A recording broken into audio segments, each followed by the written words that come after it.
Selama kita lari ke bukit tu nggak ada makanan. Kalau ada kita minum air hujan. Air hujan saja? Karena kan hujannya nggak ada. Kalau air hujan kan bersih. Kalau ini kan kotor ini lumpur kan. Air hujan kita minum. Makan ada, kalau ada Indomie, kalau nggak ada ya udah. Kita tahan saja laparnya. Ya. InsyaAllah hari ini tempias daripada bantuan di Rambung Payung ni, kita akan membantu 10 keluarga lagi menggunakan rakit daripada sini ke tebing sana, iaitu di Lok Bayu.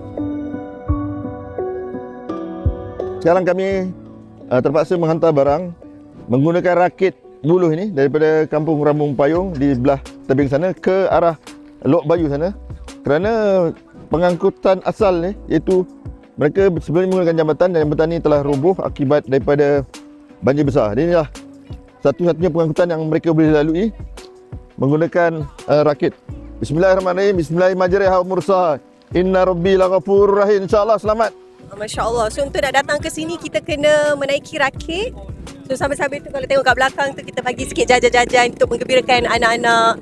So diorang dah lama dah tak dapat nikmat macam ni, Masya Allah. So kita nak tengok di dalam apa keadaan dan kondisi mereka dan apa bantuan yang kita boleh berikan, insyaAllah. Ikut apa yang saya faham tadi, beberapa buah rumah lah yang mana airnya naik 5 meter tinggi, menghentam daripada sungai sana tu, menenggelamkan tempat ni. Yang selamat cuma sebuah rumah tu saja. Jambatan belah sana pun dah runtuh, pokok-pokok tumbang. Dan ni belakang saya nampak je segalanya. Saya dah explore, memang dalam.